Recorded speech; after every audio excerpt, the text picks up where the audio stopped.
नमस्कार, आप देख रहे हैं न्यूज़ फॉर नेशन और मैं हूं आपके साथ शिप्रा झा। बिहार में चुनाव को लेकर सरगर्मी काफ़ी तेज है।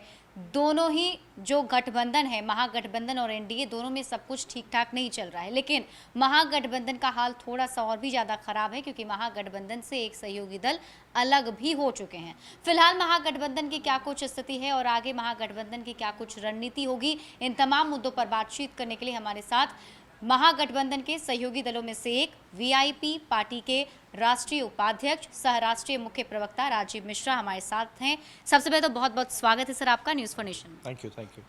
सबसे पहले सवाल मेरा यही है आपसे कि बिहार महागठबंधन में जो एक गठबंधन की मजबूती थी, जो कहा जा रहा था कि हम इंटैक्ट हैं, लेकिन जीतन राम मांझी अब पार्टी छोड़कर जा चुके हैं, इससे क्या असर पड़ने वाला है? देखिए, इस बार जो महागठबंधन है और हम लोगों की जो तैयारी है, वो तैयारी अगर आप पूरे बिहार के इश्यूज़ को देखेंगे, इसलिए इम्पॉर्टेंट यहाँ पे ये नहीं है कि कौन से नेता आपके साथ हैं या कौन से नेता नहीं हैं। मांझी जी नहीं हैं, बहुत बड़े नेता हैं, वो नहीं हैं, तो इसका दुख तो है हमें। लेकिन जो इश्यूज़ हैं इस बार पॉलिटिकल, वो अब ये देखिए कि पिछले 6 महीने 7 महीने में ही बिहार सरकार की स्थिति क्या है, वो हम लोग को सबको अच्छी तरह पता चल गई। आप देखिए, स्वास्थ्य को लेकर देखिए, जो कोरोना का महाकाल है और उसमें जिस तरह से स्वास्थ्य की व्यवस्था चरमराई हुई रही, वो बिल्कुल एक पोल खुल सा गया। बाढ़, हर एक साल बाढ़ आता है और जब भी बाढ़ आता है आम आदमियों की क्या हालत हो जाती है। अब आप ये देखिए कि बिहार में जो हम कुशल कारीगर हैं, वो हमें आज पता चला कि पूरा बिहार ही जो है वो पूरे भारतवर्ष को चलाता है। और जब ये जो लोग वापस आए, हमारे कारीगर सब लोग वापस आए, एक दुखद परिस्थिति हुई, लॉकडाउन हुआ। ऐसे तो पता चला कि बिहार में जो रोजगार की स्थिति है उस पर कोई ध्यान नहीं। आप ये देखिए कि अगर आप टोटल टैक्स कलेक्शन को देखिए, बिहार जो है पूरे भारतवर्ष में कितना टैक्स कलेक्शन होता है और बिहार में कितना होता है। भारतवर्ष में अगर जीएसटी और इनकम टैक्स रिटर्न टोटल 200 रुपये होते हैं, मैं एग्जांपल दे रहा हूँ, ये फिगर है, तो ये बिहार में सिर्फ 2 रुपया 50 पैसा होता है। 1 रुपया 20 पैसा जीएसटी कलेक्शन है और 1 रुपया 30 पैसा आईटी कलेक्शन है। स्थिति ये है। अगर आप इंडस्ट्री को देखेंगे तो बिहार में जो ह्यूमन इंडेक्स है वो 34वें नंबर पे बिहार है। इंडस्ट्री की क्या हालत है, जो भी कल कारखाना था वो है नहीं यहाँ पे। मैं अब आपको फिगर देता हूँ। टोटल 6,000 करोड़ रुपया बिहार में इंडस्ट्रीज़ पे लगे हुए हैं। लगभग 32,000 लोग, सिर्फ 32,000 लोग काम करते हैं। 13 करोड़ की जनसंख्या है हमारी और सिर्फ 32,000 लोग यहाँ पे कल कारखाने जो हैं उनमें काम करते हैं। स्थिति इतनी भयावह है, तो बिहार सरकार को इन सब चीज़ों को देखना है। या इसलिए मैं कह रहा हूँ कि इस बार की जो लड़ाई है वो लड़ाई बिल्कुल सीधी है।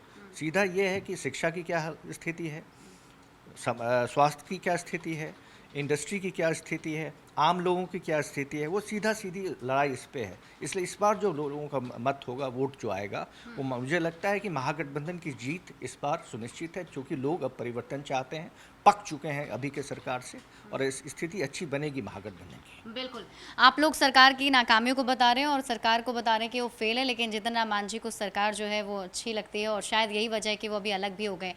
मेरा दूसरा सवाल आपसे यही है कि जीतन राम मांझी आरोप लगा रहे हैं तेजस्वी यादव पर कि उनके तेवर काफ़ी ज़्यादा अलग हैं, हो चुके हैं और काफ़ी ज़्यादा वो एरोगेंट हो गए हैं, अपनी एक सुप्रीम पावर दिखाने की कोशिश करते हैं। क्या आपको भी ऐसा लगता है इस बार?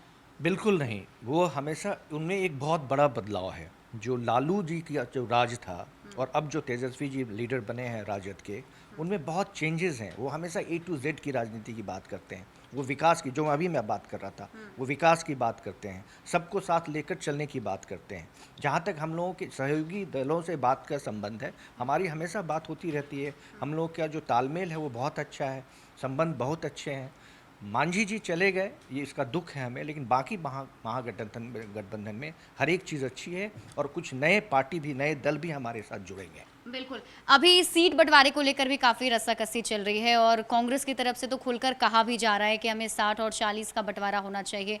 वीआईपी पार्टी को कितनी सीटों की उम्मीद है और क्या लगता है कितनी मिल सकती है? अभी देखिए, सीटों का जहाँ तक सवाल है या सीटों के बंटवारों का सवाल है, हम लोग एक एक सीट पे काम कर रहे हैं और जहाँ भी हमारी जीत सुनिश्चित होगी वो सीट हमारे पास आएगी। इस बार जो हम लोग कैलकुलेट कर रहे हैं, ऐसा नहीं है कि महागठबंधन में जो टॉप लीडर्स हैं, टॉप लीडरशिप है, उसका नंबर 2 लीडरशिप भी है। तो नंबर 2 लीडरशिप का काम ही यही है कि हम बिल्कुल डेटा को बहुत अच्छी तरह परख रहे हैं, अच्छी तरह जांच कर रहे हैं, क्योंकि इस बार हमें जो लड़ाई है वो बिल्कुल सीधी लड़ाई है और हमें जीतना है। तो यहाँ पे सीटों के बंटवारों को लेकर के कहीं पर भी कोई भी जो जितनी भी पार्टियां बची हुई वहाँ पे कहीं भी किसी भी तरह का रार नहीं है। बिल्कुल, मतलब आपका कहने का मतलब है कि महागठबंधन में सीट बंटवारे पर कोई टेंशन नहीं है। खैर इससे आगे बढ़ते हुए जदयू की तरफ से लगातार कोशिश की जा रही है कि राजद को किसी तरीके से तोड़ा जाए, और हमने देखा भी कि अगर राजद एक लाता है तो जदयू 4-5 अपने में ले जाते हैं। क्या आपको लगता है इसका असर इस बार चुनाव पर पड़ेगा? इस बार इन सब चीज़ों का चुनाव पे कोई असर नहीं होगा, क्योंकि इस बार जो मैं बार बार कह रहा हूँ कि इस बार मुद्दे अलग हैं। इस बार लोगों को सच्चाई का पता चल गया है, सरकार कितनी खोखली है वो पता चल गया है। अब कुछ लोग इधर से उधर आ रहे हैं, उधर से इधर जा रहे हैं, उसका कोई फ़र्क, उसका कोई असर चुनाव पे नहीं होगा। इस बार आम जनता बिल्कुल समझ चुकी है कि उन्हें क्या करना है, और बिल्कुल इस बार महागठबंधन की जीत सुनिश्चित है। चलिए, बहुत बहुत शुक्रिया हमारे साथ जुड़ने के लिए। तो हमारे साथ वीआईपी पार्टी के राष्ट्रीय उपाध्यक्ष सह राष्ट्रीय मुख्य प्रवक्ता राजीव मिश्रा थे, जिन्होंने साफ साफ कहा है कि महागठबंधन में सब कुछ ठीक है। हाँ, जीतन राम मांझी गए हैं महागठबंधन से, तो इसका थोड़ा सा दुख है, लेकिन इसके अलावा महागठबंधन जो है इंटैक्ट है और इस बार जो मुद्दे हैं वो उठाए जाएंगे। साथ ही साथ इस बार बिहार विधानसभा चुनाव में महागठबंधन की जीत सुनिश्चित है। ज़्यादा अपडेट के लिए आप जुड़े रहिए न्यूज़ फॉर नेशन के साथ। नमस्कार।